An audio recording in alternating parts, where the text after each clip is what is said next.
បាទវិលមកជួបគ្នាសារជាថ្មីនៅក្នុងវីដេអូមេរៀន HTML កម្រិតដំបូងរបស់យើងអឺនៅក្នុងវីដេអូមេរៀនមួយនេះយើងនឹងធ្វើការសិក្សាទៅលើ HTML tag ថាតើ HTML tag ហ្នឹងវាដើរតួនាទីជាអ្វីនៅក្នុងការប្រើប្រាស់ភាសា HTML របស់យើង HTML tag គឺជាស្លាក markup មួយបាទដែលប្រើសម្រាប់កំណត់រចនាសម្ព័ន្ធនិងបង្ហាញមាតិកានៅលើ web page ហើយ browser អាន tag ទាំងនេះដើម្បីដឹងថាត្រូវបង្ហាញអត្ថបទរូបភាពតារាងឬធាតុផ្សេងៗដូចយ៉ាងដូចម្ដេចបាទដូច្នេះការប្រើប្រាស់ tag របស់យើងអ្វីដែលយើងត្រូវដឹងនោះគឺដឹងថា tag ហ្នឹងតើតែមាន tag ហ្នឹងទើបយើងអាចប្រើដើម្បីឲ្យរូបភាពឲ្យអក្សរឲ្យអត្ថបទឲ្យលេខឲ្យ link ឲ្យ table ឬក៏តារាងអីហ្នឹងវាធ្វើការបង្ហាញទៅលើអឺ web page របស់យើងទៅលើ website របស់យើងបើសិនបើយើងអត់មានអត់ចេះប្រើប្រាស់ tag នេះទេនោះការប្រើប្រាស់ website ក៏វាអត់អាចបង្ហាញចេញបានដែរដូច្នេះតើតែមាន tag ហ្នឹងទើបយើងអាចរចនាជារូបភាពជាអក្សរជាអីដើម្បីអាចបង្ហាញទៅលើ website របស់យើងបានពីព្រោះ tag ហ្នឹងវាមានច្រើនមុខងារក្នុង tag ហ្នឹងក៏មានច្រើនដែរដូច្នេះយើងនឹងធ្វើការសិក្សា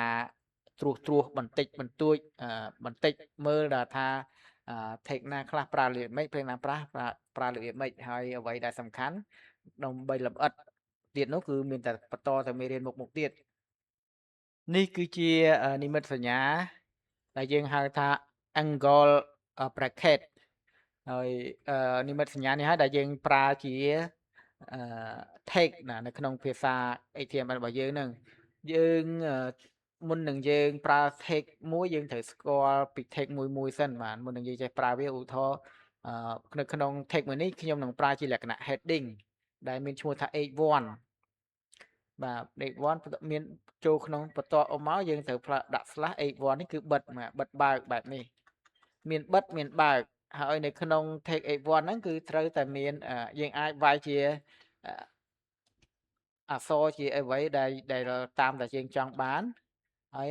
អក្សរឬក៏អត្ថបទហ្នឹងគឺយើងហៅថា element ហៅថា AT element ដូច្នេះ h1 ជា tag ហើយសម្រាប់ទិន្នន័យdata ដែលស្ថិតនៅក្នុង tag ហ្នឹងគឺយើងហៅថា HTML element ព្រោះ HTML element ហ្នឹងវានឹងធ្វើការបង្ហាញទៅលើ website របស់យើងដូចជាពាក្យថាយើងវាយជាពាក្យ heading 1នេះនៅពេលដែលយើង run browser មកវានឹង load ជាអក្សរលក្ខណៈចំណងជើងដិតធំនៅលើ website របស់យើងគឺឈ្មោះថា heading h1 ហ្នឹងហើយយើងមាន text មួយទៀតគឺ p paragraph ហើយ p paragraph នេះគឺជាលក្ខណៈសរសេរអត្ថបទធម្មតាទេអញ្ចឹងអក្សរធម្មតាវានឹងរត់ចេញទៅលើ website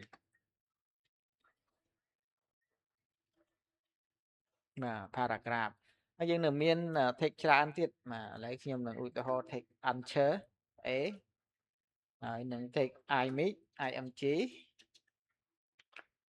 បាទហើយមុខងាររបស់វាមានលក្ខណៈផ្សេងពីគ្នាដូចជា A នេះគឺសម្រាប់តំណភ្ជាប់ link បាទតភ្ជាប់ពី page មួយទៅ page មួយពីទីតាំងមួយទៅទីតាំងមួយអញ្ចឹងទៅហើយសម្រាប់ IMG នេះគឺជាលក្ខណៈទាញយករូបភាពមកដាក់លើ website អញ្ចឹងទៅបាទយើងនឹងធ្វើការលម្អិតមួយនៅមេរៀនបន្តទៀតព្រោះ take មិនមែនរៀនតែមកវីដេអូចប់ទេគឺវាមានច្រើនណាបាទវាមានច្រើនវាមានមុខងារច្រើនដើម្បីយើងសិក្សាបាទបន្តទៅមុខហើយសរុបរួមមកtake របស់យើងហ្នឹងគឺជាមុខងាររបស់ take ហ្នឹងគឺសម្រាប់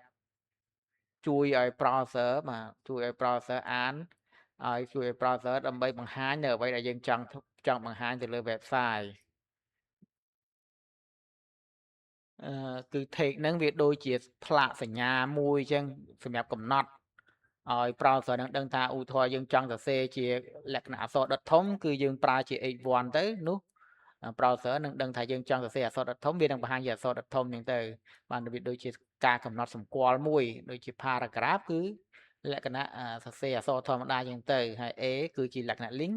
ឬក៏ image ជាលក្ខណៈរូបភាព ចឹងពេលដែលយើង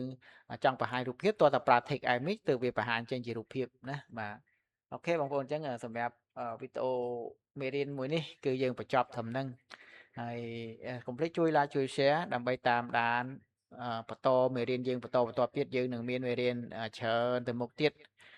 នេះគ្រាន់តែជាកម្រិតដំបូងតែប៉ុណ្ណោះអរគុណច្រើនជម្រាបលា